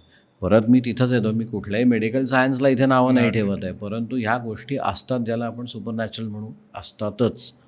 त्याचे इम्पॅक्ट होतात, नॉर्मल माणसांवर होतातच. प्रत्येक वेळेला ते काय तीव्रतेने होतील ह्याची काहीच शाश्वती कुठे नाही. काही लोकांना कळतही नाही, जसं मी मगाशी म्हणालो की असं काही झालं आहे, पण असतात का? हो, 100% असतात. ओके. अजून एक मला विचारायचं आहे की जसं माझ्या बाबतीत होतं बऱ्याच वेळा, मी एखाद्या माझ्या घरी एक झाड आणून ठेवलेलं असतं आणि कोणीतरी येतं आणि काही दिवसातच ते झाड मरतं. तुळस असेल, बऱ्याच वेळा असं होतं की आमच्या घरी कोणीतरी येऊन गेलं आणि लगेच नाही पण एक 2-4 दिवसात ते तुळस वृंदावन मरायला लागतं किंवा ते अगदी सुकायला लागतं. त्याला किती पाणी घाला, सूर्यप्रकाशाखाली ठेवा. तर is it also a sine that ती व्यक्ती तुमच्या इथे एक निगेटिव्ह एनर्जी सोडून गेली आहे किंवा? ॲब्सोल्युटली. कारण आपल्याकडे पूर्वीपासून ना लाल कापडामध्ये भोपळा किंवा कोहळा लावायची पद्धत आहे. ती यासाठीच. तो ज्या दिवशी श्रिंक होतो, अकसून जातो, तेव्हा असं लक्षात येतं की खूप निगेटिव्हिटी आली बुवा कुठनं तरी, जी डिफाईंडच कधी होऊ शकत नाही. तसंच ह्या ज्या साध्या साध्या गोष्टी आहेत, आता जगात 3च गोष्टी निसर्गाच्या दृष्टीने संपूर्ण शुद्ध आहेत. एक म्हणजे गाईचं तूप, दुसरं म्हणजे सोनं, म्हणजे प्युअर फॉर्ममधलं सोनं, आणि तुळस. त्यामुळे ह्या गोष्टी सगळ्यात जास्त निगेटिव्हिटी ॲब्झॉर्ब करू शकतात, कारण ते त्यांची स्वतःची ॲबिलिटी आणि कॅरेक्टरिस्टिक्स आहे. अच्छा. सो एखादा अति निगेटिव्ह कोणी आपल्याकडे येऊन गेलं किंवा तसं काही निगेटिव्हिटी आपल्याकडे जर आली, नकारात्मकता आली, तर सगळ्यात जास्त शोषून घ्यायचं काम हे ती तुळसच करणार आहे बिचारी. आणि ती इमिजिएटली मग पूर्णपणे वाळून जाते किंवा ती मरते इतर वेळी. अच्छा. सो हे सायन्स असतात का आहेत. निसर्ग तुम्हाला माझ्या मते जाता येता सुद्धा हे सायन्स देत असतं, कारण हे निसर्गातलंच आहे जे निसर्ग आपल्याला पटवून देत असतं की समथिंग इज देअर. आता मी जंगलात जातो तर कित्येकदा लोक मला विचारतात की प्राण्यांचे तुम्हाला काही एनर्जी सेन्स होतात का? हो, होतात ना. एखादा वाघसुद्धा जो अनसीन आहे तो मला सांगून जातो की मी या युनिटनं पास झालो होतो आणि त्यावेळेला मला कोणीतरी येऊन गोळी घातली होती, पण मी अजूनही इथं अडकलोच आहे. अच्छा. बाकीच्यांसाठी जो खरा वाघ आहे जो दिसतो आणि त्यांच्यासाठी फक्त ती एक हाऊस मौज आहे, किंवा आम्ही टायगर पाहिला, किंवा आम्ही अमुक प्राणी पाहिला, आम्ही तसा पक्षी पाहिला, आम्हाला छान फोटो मिळाले. पण मला ज्यांचे फोटो येऊ शकत नाही ते सुद्धा कम्युनिकेट करून सांगतात की मी इथं करिकाळी होतो, मी या मे बी हरिण युनिटनं किंवा श्वान युनिटनं कुठल्या तरी किंवा मार्जार युनिटनं इथनं पास झालेलो आहे. असं असतंच ना, सगळीकडे एनर्जीज आहेत. वा. सो मला विचारायचं आहे की तुम्ही आत्ता म्हणालात वाघाशी वाघ तुमच्या कानातून बोलून गेला, तर त्याचप्रमाणे animal communication is also a part of clairaudient. Clairaudient म्हणून ते सेन्स होणं, yes that can be part. मी पुन्हा तिथेच येतो, जिथे जिथे साऊंड एनर्जी आहे तिथे माझा रोल आहे. कारण कम्युनिकेशन कुठल्याही पद्धती, आता मला असं लोक प्रश्न विचारतात की एखादा मुकाबहिरा व्यक्ती आला समजा तुमच्याकडे, तर पण त्याला काहीतरी तर स्वरव्यंजन आहे ना, तो कुठल्या तरी ओ ह्या भाषेत थोडा तरी प्रयत्न करतो बोलायचा. फक्त त्याचं काय आहे की त्याचं म्हणजे त्याला वाचाच नाही आहे दुर्दैवाने, पण कुठेतरी साऊंड एनर्जी आहे. बरं ती नसेलच तर तिथे ऑरा आहे, एनर्जीज कुठं ना कुठेतरी पास होणारच आहे ना. ओके. गुरुजी आहेत ना, बऱ्याच वेळेला ना सांगतात तुमचे ना पित्र चिडलेत, पित्रदोष आहे तुम्हाला, तुमच्या पित्रांनी काहीतरी केलं आहे. तर आत्ता तुमच्याशी बोलताना मला असं लक्षात येतं की पित्र पण एक एनर्जीज आहेत जे तुमच्याशी कनेक्टेड आहेत. रादर मे बी मग ते तुमच्या वास्तूत असतील, तुमच्या बरोबर फिरत असतील कदाचित, they might be travelling with you. तर पित्रांच्या विषयी तुम्ही काय सांगाल, किंवा त्यांच्याशी कम्युनिकेट करता येतं का थ्रू यू? कम्युनिकेट करता येऊ शकतं का मला, किंवा मी कम्युनिकेट होऊ शकतो का? होऊ शकतो, जर ते त्या सोल रियालमध्ये, त्या सोल वर्ल्डमध्ये तसेच्या तसे असतील तर. रिबर्थ कुठं झाली असेल तर मग कम्युनिकेशन होणार नाही, नक्कीच. आता पितृदोष आणि ह्या गोष्टी असतात का? ॲक्च्युली असतात, मी त्याला म्हणजे अमान्य नाही करत, परंतु आपलीच मागची पिढी आहे ना, ह्याच्यात समजून घ्यावा लागतो. तो कर्मसिद्धांत आहे. बऱ्याचदा आपल्याला असं वाटतं की आपण जे भोगतो ते आपण ह्या वर्षी किंवा या जन्मात काहीतरी केलं गेल्यामुळे, म्हणजे मी ना जानेवारीत नेमकं असं काहीतरी केलं, मला मान्य आहे, आता ते कुठेतरी रिपरकेट झालं, असं नाही होत. पूर्व पुण्य येतात ना, तर पूर्व पापही येतात.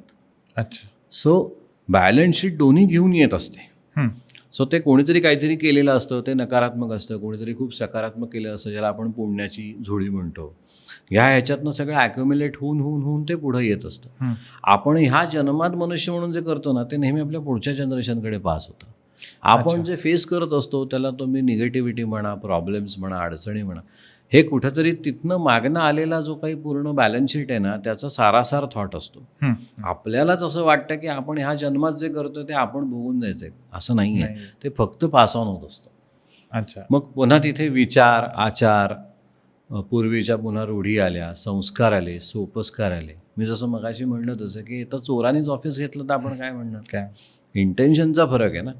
तसंच आहे, पितृदोष लागतो का? हो, लागू शकतो ना, नाही असं नाही, पण त्याचे प्रत्येकाचे पर्स्पेक्टिव्ह वेगवेगळे आहेत. मी एवढंच मानतो की त्या एनर्जीज आहेत, त्या एनर्जीज फक्त कुठं ना कुठं तरी पुढे येऊन तुमच्याबरोबरच राहतात, हे सांगायला की माझं एखादी गोष्ट नाही झालेली त्या काळी, तर ती पूर्ण करण्यासाठी पण मी तुझ्याबरोबर आहे.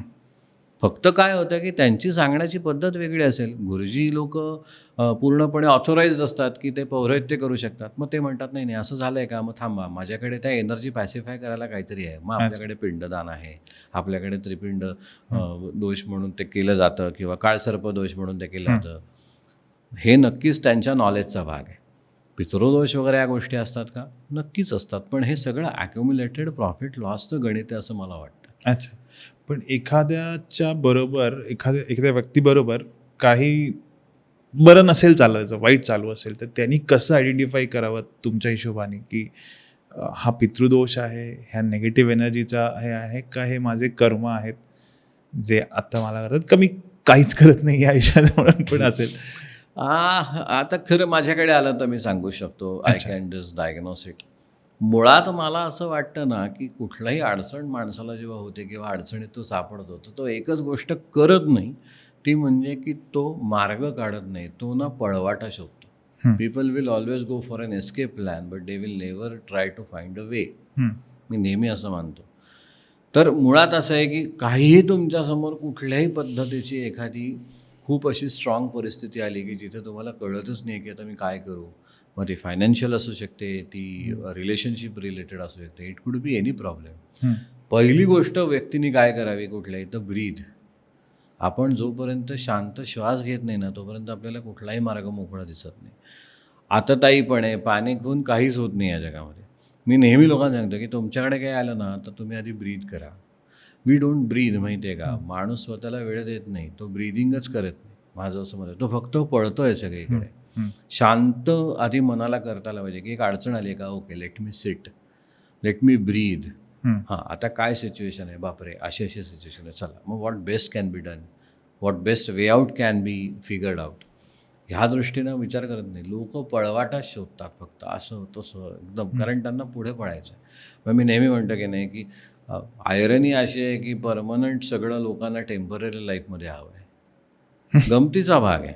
असं नाही होऊ शकत, नाही होऊ शकत. आपला प्रत्येकाचा जन्म हा डिफाईंड आहे. डेस्टिनी प्री डेस्टिंडच असते की जी डिफाईन येऊन येते की हे करणार आहे. माझं तर असं मत आहे की जायची तारीख ज्या दिवशी आपली स्टॅम्प होते ना वर, त्या दिवशी आपला जन्म होतो. ओके. असं माझं स्पष्ट मत आहे की 55 वर्षाचं आयुष्य ह्या चैतन्याला द्या, त्या ह्या दिवशी आपल्याला परत वर बोलवायचं आहे. मग 55 वर्षात कर्माची कॉम्पेन्सेशन्स करायचे. So people come and go in our life. We are related to somebody, we are we not related to somebody. पण ही लोकं आपल्या आयुष्यात येणं, आपली ओळख होणं आणि आपलं आयुष्य त्या सगळ्यांबरोबर एन्टँगल्ड होणं, जो अनुलोम चिन्हाचा मुद्दा आहे की एन्टँगलमेंट होत होत होत शेवटी कुठंतरी निर्वाणा आणि समाधीकडे माणूस स्टेबल होतो. Same this is human life, ecosystem आहे ती. जायची तारीख डिफाईंड होते ना त्यावेळेलाच माणसाचा जन्म होतो की अमुक अमुक घरात पुरुष म्हणून किंवा स्त्री म्हणून ह्या चैतन्याला जन्माला घालूया, कारण हे कर्म कॉम्पेन्सेट करायचं. सिम्पल आहे. माझ्या दृष्टीनं death is nothing but home coming. अच्छा. सिम्पल आहे. जिथनं आलो तिथं परत जायचं. ह्याच्यात Retirement घाबरण्यासारखं थोडक्यात. काय आहे. एका समुद्रातनं 4 थेंब काठावर पडले आणि ते 4 थेंब एका लाटेने पुन्हा घेऊन गेले. This is life and death. Simple आहे. ओके. थोडक्यात रिटायरमेंट की हां. आपण जन्म घेतल्यानंतर डिपार्चर लाऊंजला जाणारच होत आज ना उद्या कधीतरी. सो हे डिपार्चर चुकू शकतं? चुकवता येतं का असा प्रश्न असेल तर ते करू नये. ओके. पण समजा मला 55 वर्षाचं आयुष्य मिळालं आहे आणि मी काहीतरी चालू, एक सीन चालू जिकडे मी जात पण नव्हतो, पण ते झालं तिथे गेलो मी, किंवा मी आता इथनं 55 वर्षाचं आयुष्य हे मला माहीत पण नाही आहे, पण कुठेतरी काहीतरी रजिस्टर आहे आणि मी गाडी चालत गेलो आणि लक्ष नव्हतं, फोन उचलला आणि पडलो. तर ते चुकतं का? असं का नाही? त्याचं आयुष्य 55 होतं, 36-37 होतं. मुळात मग ते 55 हा स्टॅम्पच नाही येणार. अच्छा. हा आकस्मिकच मरायचं आहे. ओके. म्हणजे हेही ठरलेलं असतं. श्वासही आपला नाही आहे, बॉरो केला आहे आपण. इंटरेस्टिंग. मी परत क्लिअर ऑडियन्सवरती येतो की बऱ्याच वेळा तुमच्याशी लोक बोलायच्या आधीही तुम्हाला कळत असेल त्यांना काय म्हणायचं आहे. सो अशा परिस्थितीमध्ये तुम्हाला बऱ्याच वेळा जाणवतं का की लोक तुम्हाला घाबरत आहेत आणि काहीतरी माझा प्रश्न वेगळा आहे. म्हणजे लेट्स से मला ॲक्च्युली ह्याच्यासाठी यायचं आहे की मला तुम्हाला मॅनिप्युलेट करून मला जे हवं आहे ते काढून घ्यायचं आहे, पण तुम्हाला कळलं की नाही ह्याचा हा प्रॉब्लेम नाही, हा प्रॉब्लेम आहे. असे अनुभव तुमच्याबरोबर येत असतील रादर? कायम. कारण लोकांना त्यांना हवं ते भविष्य ऐकण्यात जास्त इंटरेस्ट असतो. पॉईंट 1. दुसरं असं आहे की त्याचा आवाज ऐकून मला कळतं हे जेव्हा मी सांगतो तेव्हा तो मुळातच एक स्वतःची एनर्जी गार्ड करून येतो. म्हणजे माणूस जर डॅम्बिसच असेल तर तो मला कळणारच आहे त्याने डॅम्बिसपणा लपवला काय किंवा नाही लपवला काय. बरं, माझ्या आयुष्यात असं फार कमी वेळा घडतं की एखादा माणूस सांगतो की हो इथं मी माती खाल्ली आहे म्हणून. नाही तर युजली तसं कधीच होत नाही. हां, आता गमतीचा भाग असा आहे की असेसमेंटला लोक येतात. We are always responsible for what we say, not for what other understand. हा युनिव्हर्सल रूल आहे. मी माझं सांगायचं काम करतो, तो परत माझ्याकडे येणार आहे, माझं ऐकणार आहे, हे मला आधीच कळलेलं असतं. बरं, जेव्हा लोक माझ्याकडे असेसमेंटला येतात तर असेसमेंटला यायच्या आधी मी त्यांना नेहमी एक गोष्ट सांगतो की मी खूप खरं बोलतो. मी तुमच्या जे कर्मात लिहिलेलं आहे ते जाणून घेऊन तुम्हाला सांगायचं काम करतो. माझ्याकडे कुठल्याही प्रकारचे उपाय नाहीत किंवा एखादी गोष्ट डॉज होण्यासाठी माझ्याकडे काही नाही. खूप लॉजिकली विचार करूया. समजा मी अमुक गोष्ट करू का? मी त्या माणसाला म्हटलं नको करूस, ते तुझ्या कर्मात लिहिलेली नाही. बरं, मग ते होण्यासाठी काही आहे का? कारण आता ऑलरेडी मी असं केलं आहे, मी ऑलरेडी तसं केलं. तर मी त्याला असं म्हणतो की ते करूच नको हा उपाय नाही का? जे कोणी ऐकत नाही. मग ते म्हणतात नाही नाही पण आता मी ऑलरेडी त्याच्यात पैसे टाकले, मी हे केले. आणि मग कधीतरी 3-4 वर्षांनी त्या व्यक्तीचा मला फोन येतो, जे मला माहितीच असतं की हा आपटणार आहे आणि माझ्याकडे येणार आहे. काही गमतीदार अनुभव आहेत की जसं माझा एक मित्र आहे खूप छान, त्यांनी सलग 4 वर्ष माझी असेसमेंट माझ्याकडनं करून घेतली, तुझं ऐकायचं नाही यासाठी. अच्छा. तो आला आणि त्यांनी मला आधी सांगितलं की तू जे सांगशील ते मी नाही करणार आहे, बघू काय होतं. आणि तो सलग 4 वर्ष माझ्याकडे आला. प्रत्येक वेळेला तो यायचा असेसमेंटला, मी त्याला या वर्षामध्ये असं असं होईल सांगायचो, ठीक आहे मी ह्यातलं काहीच करणार नाही असं म्हणून तो निघून जायचा. मग 4थ्या वर्षी तो एकदा आला आणि म्हणला की आता यातून पुढे मी असं करणार नाही, कारण माझं नुकसानच झालं आहे, आता तू सांगशील तेच मी ऐकेन. खरं तो माझा चांगला मित्र आहे, पण असे पण लोक आणि नमुने असतात. टेस्टच करायचं फक्त की हां, किंवा तू म्हणलास तसं की एखादी गोष्ट होणार ती बदलता येते का, ती चुकते किंवा चुकवता येते का, मला नाही वाटत. माझ्या एका केसमध्ये मी एका काकांना असं म्हणालो की तुम्हाला जरा 3-4 दिवस काळजी घ्या, लागेल लोखंड. आता त्यांनी ठरवलं आपण घरीच थांबूया, कारण कुठे गेलो तरी लोखंड आहे. मी बसनी प्रवास केला तरी लोखंड आहे, मी रिक्षाने गेलो तरी लोखंड आहे, गाडी तर नाहीच चालवायची कारण मला डॉक्टरनी सांगितलं की मला लागणार आहे. 4 दिवस ते मला सर्व सांगायचे की आज मी बाहेरच पडलो नाही बरं का, आज मला काही झालं नाही. बरं मी म्हणायचो चला टचवूड, चांगली गोष्ट आहे. 4थ्या दिवशी ते बाहेर पडले एकदम फ्रेश. त्यांना असं वाटलं की मी काहीतरी मोठं अचीव केलं आहे. दूधवाला भेटला, तो म्हणला सर परवा आलो होतो तुम्ही दारच उघडलं नाही, बिल द्यायचं होतं. ते म्हणले आत्ता घे पैसे. बिल दिलं आणि तो त्यांना येऊ का असं म्हणताना त्या दूधवाल्याने जी सायकल चालवायला घेतली त्याचं पॅडल यांच्या पायाला लागलं आणि शेवटी त्यांना प्लॅस्टर झालं. होणारी गोष्ट होतेच, तुम्ही ती डॉज करू शकत नाही. हां, त्याची तीव्रता आपण कमी जास्त करू शकतो. मी नेहमी जसं प्रॉपर्टी हिलिंगच्या बाबतीत लोकांना सांगतो की लोकांनी तुमच्याबद्दल काय विचार करावेत हे तुम्ही ठरवू शकतच नाही, पण त्या विचारांचा परिणाम कमी जास्त करण्याची कपॅसिटी आपल्यामध्ये आहे का, तर ती आपण काही गोष्टी करून करू शकतो. एखाद्या गोष्टी, एखाद्या विचारांची, एखाद्या नकारात्मकतेची ॲस्पिरिटी आपण कमी करू शकतो का, तीव्रता 100%. पण तसं होऊच नाही आहे असं आपण काहीच नाही करू शकत. अच्छा सर, मी परत प्रॉपर्टी या विषयाकडे येतो. तर असं होतं बऱ्याच वेळेला की तिथे नेगेटिव्ह एनर्जी ज्या सेट झाल्यात की त्यांना माहिती आता ही माझं हे मला गोष्ट अचीव करायची, तुमच्या त्या वास्तूमध्ये एंटर केल्यानंतर त्या डिस्टर्ब होतात आणि they started causing more either तुम्हाला किंवा तिथे राहणाऱ्यांना, असं होतं? उलटं आहे. म्हणजे मी गेल्यानंतर त्या एनर्जीज इमिजिएटली मला कनेक्ट होतात. ओके. त्या मला आधी हे सांगतात की इथं असं असं असं 35-40 मे बी 50 वर्षांपूर्वी झालं होतं. आता I have reach to this capacity की मला एखाद्या जागेचे फोटो पाहिले ना तर मला 6 जनरेशन सेन्स होऊ शकतात, विच इज ह्यूज. त्यामुळे असं होतंच की त्या इमिजिएट येऊन मला कुठेही डिस्टर्ब झालं असं वाटत नाही, रादर त्या इमिजिएटली कनेक्ट होऊन मला सांगतात की अरे असं असं इथं झालं आहे आणि ह्या लोकांनी हे घर घ्यायलाच नको होतं. कारण मी पुन्हा तिथे येतो की लोकांच्या नशिबात जागा नसतात, जागेच्या नशिबात लोक असावी लागतात. मग तू ह्यांना जायला सांग, अरे हो पण प्रॅक्टिकली ते शक्य नाही आहे, कसं जायला सांगू. मग माझं काम काय की नाही, मी पॅसिफाय करेन एनर्जी, चला तुम्हालाही त्रास नको आणि त्यांनाही त्रास नको. जास्त छान नाही का? करेक्ट. ओके सर, एक क्युरिओसिटी म्हणून प्रश्न विचारतो, तुम्हाला या स्टुडिओमध्ये किती लोक दिसत आहेत, ऐकू येत आहेत? तुमच्या या स्टुडिओत 2 लोक आहेत, जे आत्ता आपण जिथे आहोत तिथे नाही आहेत, एडिटिंग रूममध्ये आहेत. त्यांचा संबंध 3rd फ्लोअरशी कुठेतरी आहे. ओके. जो या फ्लोअरशी नाही आहे नक्कीच. सो ऑफकोर्स त्यांचा संबंध तुमच्या कोणाशी नाहीच आहे. तुम्ही इथे आहात म्हणून ते इथे आहेत असं नाही आहे, ते ऑलरेडी इथे होते, तुम्ही नंतर इथे आलेले आहात. ओके, सिम्पल आहे. सो को एक्झिस्टन्समध्ये आहे. Yes yes yes, enjoy it. अच्छा, एम्ब्रेस इट. ओके सर, मला ना आता तुम्हाला विचारायचं आहे की तुम्हाला ह्याचं बऱ्याच वेळा तुम्हाला क्राईम वगैरे कळतात किंवा काय नेमकं झालं या क्राईम सीनवरती आणि त्याची मदत होते पोलिसांना? बऱ्याचशा केसेसमध्ये म्हणजे मिसिंग केस असेल किंवा अगदी मर्डर केस असेल तिथे मला बोलवलं गेलं आहे. मी असं ते पुटअप करतो की my doubt is not to, म्हणजे my job is not to rather doubt the integrity of the police department और ऑल. मी कुठेतरी फिल इन द ब्लँक्स म्हणून काम करतो. लॉजिकली असं आहे की एखाद्या गुन्हा घडलेल्या जागेवर गेलो तर मला तिथल्या गोष्टी किंवा एनर्जी सेन्स होतात, त्यातनं तो गुन्हा नेमका कसा घडला असेल, किती लोक त्याच्यामध्ये इन्व्हॉल्ड असू शकतात हे मला सांगता येऊ शकतं. मला बऱ्यापैकी डिस्क्रिप्शन्स देता येऊ शकतात. स्केच आर्टिस्टकडनं मे बी करून घेतली तर सोपं जातं. अच्छा. So I can rather I act as a support system yes for the Pune Mumbai crime branch, असं मी म्हणू शकतो. पण याचा अर्थ मी ते खूप रेग्युलरली करतो असं नाही. Unless and until I have been asked, मी काय स्वतःहून ते करायला जात नाही. पण येस, मदत म्हणून घेतली जाते का? हो, घेतली जाते. म्हणजे रादर मी असं सांगेन की मला जर गुन्हा झालेल्या ठिकाणी 72 तासात पोचता आलं समजा, अच्छा. किंवा त्याचे आता फोटो, पूर्वीच्या काळी तसे कॅमेरा किंवा फोनच नव्हते की फोटो पाठवता यायचे, तर मग मला अगदी मॉकड्रिल पण करून दाखवता येऊ शकतं की गुन्हा घडला कसा, किती लोक इन्व्हॉल्ड होती, त्यांनी काय प्रकारचे कपडे घातले होते मे बी, आणि ती क्रिमिनल माइंड्स जी आहेत ती नेमकी पुढे कुठे पळून गेली असेल किंवा ते कुठल्या डिरेक्शन्सकडे असतील आणि त्यांना पकडणं सोपं जाईल का. कारण हे क्ल्यूज मिळाले तर त्या दृष्टीनं जी यंत्रणा आहे आपल्याकडे, सरकारी यंत्रणा, त्यांना ॲक्ट करणं जास्त सोपं आहे. केलेलं आहे मी काम, मदत म्हणून नक्की केलं आहे. खूप रेग्युलरली करतो असं नाही आहे, पण केलेलं आहे. पण असं एखादा तुम्हाला किस्सा आठवतोय? क्राईमशी रिलेटेड तसं तर खूप किस्से आहेत, पण मी एक गमतीचा, म्हणजे गंमत नाही म्हणता येणार, पण माझ्याकडे एक मिसिंग केस जेव्हा आली होती तर त्यांनी मला फोटो दाखवला आणि त्या मुलाच्या आईशी मी बोललो होतो.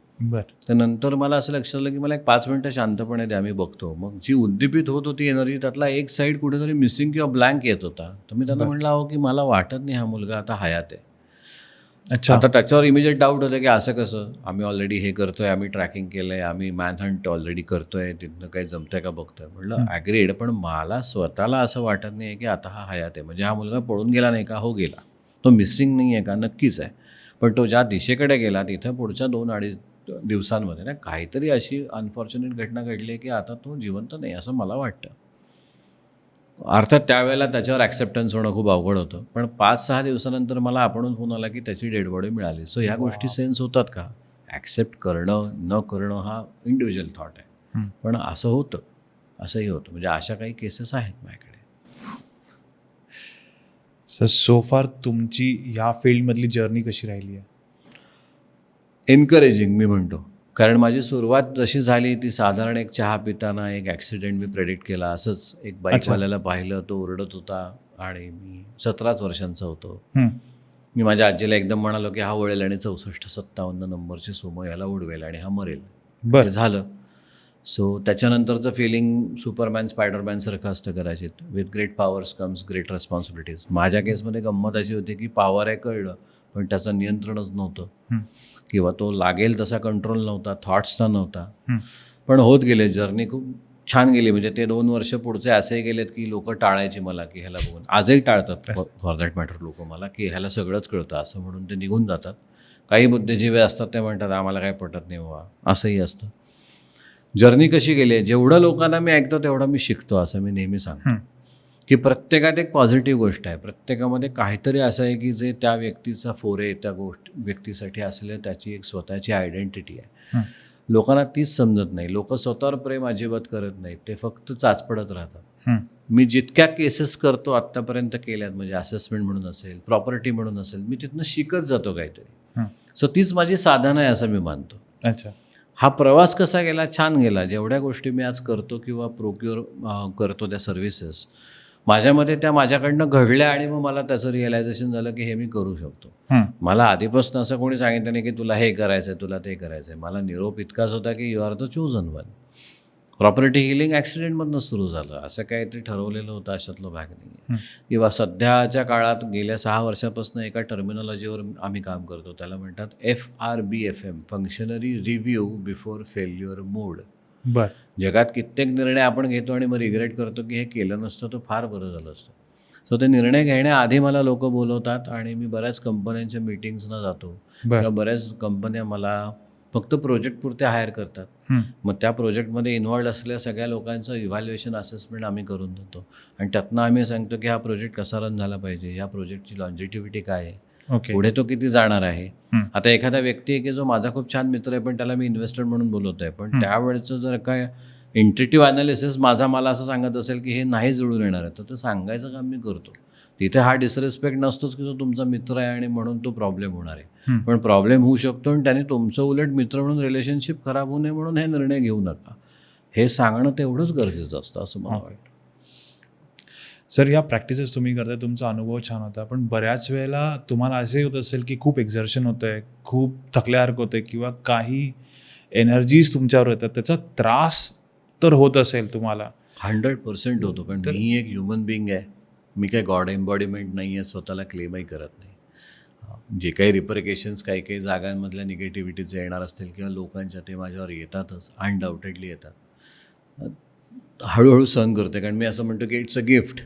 जे माझं नाही आहे त्याच्यावर माझा क्लेम नाही. जोपर्यंत ते मला करत राहायचं आहे तोपर्यंत मला करत राहायचं आहे. जसा मेसेज आला की तुला करायचं आहे, आम्ही तुला चूज केलं आहे, तसा एक दिवस हा मेसेज नक्की येईल की आता तुला ह्या कामासाठी थांबायचं आहे. त्यावेळेला प्रॉबेबली मला खूप छानही वाटेल. पण येस, माझी journey I am enjoying it. So फार सो गुड. जाता जाता सर मला सांगाल का की असं एखादा असा एक तुम्ही रीडिंग करायला गेला किंवा एखादा असा किस्सा आहे जो तुमच्या कायम लक्षात राहिला आहे? माझ्या कायम हृदयाजवळचा एक केस अशी आहे की 2007मध्ये एका मुलाची मेडिकल कंडिशन खूप वाईट होती आणि त्यावेळेला असे फोन नव्हते की व्हॉट्सअप्स आणि या गोष्टींवर फोटो शेअर केले जायचे. अनफॉर्च्युनेटली मुलाचे वडील मला कधी भेटलेले नव्हते, पण त्या मुलाचं एक कोणतरी जसं खूप हितचिंतक असतात, तर त्या मुलाच्या वडिलांचे एक खूप जवळचे मित्र मला पुण्यात भेटायला यायचे, त्याचे फोटो काढून, ज्या वेळेला रोल कॅमेरामधनं फोटो बघायचो. आणि मी त्यांना म्हणायचो की प्रॉब्लेम आहे मला कळतं आहे, पण अमुक स्पॅन आहे तो जरा क्रॉस व्हायला पाहिजे. कारण त्या मुलाचं ना लिव्हर ट्रान्सप्लांटचं ऑपरेशन होतं. अच्छा. 2007 साली माझं पहिला इंटरनॅशनल टूर झाली कामासाठी सिंगापूरला. आता त्यावेळेला रोमिंग वगैरे ॲक्टिवेट करण्याइतकीही फारशी परिस्थिती नव्हती. मी जेव्हा परत आलो त्यावेळेला खूप मिस कॉल अलर्ट्स आले होते. तर ते ज्या व्यक्तीचे होते तो त्या मुलाच्या वडिलांचा मित्र होता आणि मी त्यांना फोन केला की अहो मी नेमकं भारताच्या बाहेर होतो. ते म्हणले अहो त्याचं काल ऑपरेशन होतं. तर झालं असं की ऑपरेशन झाल्यानंतर पुन्हा OTतनं ICCUमध्ये हलवत असताना ऑक्सिजन सिलेंडरमधला ऑक्सिजन एकदम संपला. आता तिथला जो काही व्यक्ती असतो त्याला हार्डली 4-5 सेकंद लागतात, कारण सिलेंडर आणि बॅकअप सगळं रेडी असतं. पण अनफॉर्च्युनेटली त्या 5-6 सेकंदाच्या चेंजिंग पिरियडमध्ये त्या मुलाचं इंटरनल ब्लिडिंग झालं परत. सो काही अंशी ट्रान्सप्लांटेड लिव्हर गॉट डॅमेज्ड. ओके. आणि मग तो थोडं ऑब्व्हियसली क्रिटिकल कंडिशनमध्ये गेला आणि they were trying to call me, approach me, आणि somehow I was completely out of network. तर मी त्यांना म्हणलं की मला त्या मुलाच्या वडिलांशी बोलायचं आहे, आणि बिंग अ क्लिअर ऑडियंट आवाज महत्त्वाचा असतो. मुलाचे वडील रडत रडतच माझ्याशी बोलत होते. तर मी त्यांना म्हणलं की तुमचा आत्ताचा आवाज ऐकून तुम्ही हॉस्पिटलमध्येच आहात, सो मला असं वाटतं की हे 14 दिवस माझ्या मते गेले पाहिजेत. So let's pray. Being a human मी पण प्रे करतो की तो ह्या सगळ्या त्रासातनं बाहेर जावा. So there can be 2 verticals. Either तो मुक्तच व्हावा एवढे त्रास सहन करण्यापेक्षा, किंवा तो बरा व्हावा. त्यावेळेला तुम्ही सांगा ना काय करायचं आहे. म्हटलं मी तुम्हाला जेवढं आत्ता इंट्युटिव्हली वाटतं आहे, तुम्ही असा मंत्र करता येतो का बघा, किंवा तुमचे कुलदेवचं नामस्मरण करा. मी पण माझ्याकडनं जेवढं शक्य आहे तेवढं करतो. Let's all do it together. तुमचे जेवढे परिचित आहेत त्या सगळ्यांना सांगा की प्रे फॉर माय किड, प्रे फॉर माय सन. 10-1 दिवस ते मी सांगितल्याप्रमाणे गेले. मला काही अपडेट नाही आला, फोन नाही आला. आय स्टील रिमेंबर गणपती होते त्यावेळेला. वन फाईन डे मला हॉस्पिटलमधनं फोन आला की पहिलं वाक्य असं होतं त्या डॉक्टरचं की who the hell are you. आणि मी म्हटलं I am sorry I didn't get it. ते म्हणले नाही, मी ह्या मुलाला ऑपरेट करत होतो आणि तो आता बराच बरा आहे आणि मला तुम्हाला भेटायचं आहे, तर तुम्ही आजच्या आज मुंबईला येत आहे. सो आधी फार बरं वाटलं की चला तो बरा आहे. तो किती रिकवर झाला आहे नाही झाला आहे कल्पना नव्हती, पण बरा आहे. At least he is out of danger एवढं तर मिळालं होतं confirmation. Same day I reached, I met the doctor also. त्यावेळेला first time I met physically the father and the son. पहिल्यांदा. मी तोपर्यंत फक्त फोनवर वडिलांशी बोललो होतो. त्या मुलाला बघितलं तेव्हा तो बऱ्यापैकी शुद्धीत होता. त्या अवस्थेमध्ये सलाईन वगैरे लावलेला असताना त्यांनी मला नमस्कार करायचा प्रयत्न केला आणि मी त्याच्या पायाला स्पर्श केला आणि म्हटलं तू बरा हो. आणि त्यावेळेला मे बी ते जे काय इंट्युशन खाडकन झालं आणि मी त्याला 2च वाक्य म्हणलं की एक तर इथून पुढे मी तुला तुझ्या घरी भेटेन, पुन्हा हॉस्पिटलमध्ये भेटणार नाही, आणि माझ्या दृष्टीनं तू लिव्हर ट्रान्सप्लांट सर्जन होशील. आणि तास तो मुलगा US डॉक्टर झालेला आहे आणि he is a liver transplant surgeon. This is the case of my life. मी नेहमी मानतो तो आजही लिव्हर ट्रान्सप्लांट सर्जन. म्हणजे मला आजही हे बोलताना गुजबम्स येतात. म्हणजे ती फॅमिली माझ्या कॉन्टॅक्टमध्ये आहे. It's like a family for me. पण तो आज लिव्हर ट्रान्सप्लांट सर्जन आहे. ही इज अ सर्जन. ऑसम. खूपच बरं वाटतं मला. त्याला कधी सहज फोनवर बोललो तरी, आम्ही खूप संपर्कात आहोत का नाही, ऑब्व्हियसली मोठा झाला आहे, मॅरिड आहे, आता बिझी आहे बिंग अ डॉक्टर, पण I am so happy for him. काहीतरी असं आयुष्यात तुम्हाला इंट्युशन येतं आणि ते तुम्हाला सांगून जातं, आणि my intuition never lies to me, so thanks to it, असं मी नेहमी म्हणतो. वा. जाता आता शेवटचा प्रश्न, लोकांसाठी तुम्ही काय सल्ला द्याल? Be positive, stay positive. भलं आणि भल्याचा विचार करा. Either we can evolve or we can repeat. So it's better to evolve. शिकत जा. आपल्या प्रत्येकाला लाईफमध्ये काहीतरी पर्पज दिलं आहे, because every life serves a purpose. Please understand that आणि त्या दृष्टीनं जमेल तेवढे एफर्ट्स पुटअप करा. Don't waste your energy on people who are so toxic. And when you can understand that, आपण ते करत जातो, because you cannot repair what you repeat. Simple thinking आहे. चूक झाल्यानंतर लेसन म्हणून ती चूक घ्या, पुन्हा ती चूक करू नका. ओके. सो लोकांना हेच सांगेन की स्वतःवर प्रेम करा. ते फार फार गरजेचं आहे, फार गरजेचं आहे. Thank you so much doc. Adesh. खूप मजा आली. मला एक गोष्ट कळाली की एनर्जीज आहेत, डिनायलमध्ये जाऊ नका, एक्सेप्ट करा त्यांचा एक्झिस्टन्स आणि कोएक्झिस्टन्समध्ये तुम्ही व्यवस्थित राहू शकता. जर तुम्हाला अगदीच त्रास होत असेल तर definitely sick your help and support. तुम्ही तुमचे गुरु आहात. एक पॉईंटला तुम्हाला स्वतःला सुद्धा ह्यातनं मार्ग काढता येतो. एस्केप प्लॅन्स काढू नका, मार्ग काढा. हे फार महत्त्वाचं आहे. बी युअर ओन गुरु जमलं तर. ॲब्सोल्युटली. Thank you so much. आदेश. कसा वाटला हा इंडियातला क्लिअर ऑडियन्सवरचा पहिला पॉडकास्ट? आय एम शुअर हा एपिसोड पाहिल्यानंतर तुम्हाला बरेचसे डाऊट्स असतील, ते तुम्ही डॉक्टर कपिल जोशी यांना डिरेक्ट कॉन्टॅक्ट करून विचारू शकता. त्यांचे डिटेल्स आम्ही डिस्क्रिप्शनमध्ये दिलेले आहेत. आणि हा जर तुम्हाला एपिसोड आवडला असेल तर तुम्ही तुमच्या मित्रांना किंवा तुम्ही तुमच्या नातेवाईकांना हा एपिसोड नक्की शेअर करा. भेटूया अशा इंटरेस्टिंग पुढच्या पॉडकास्टमध्ये. तोपर्यंत stay tune only on desi pod.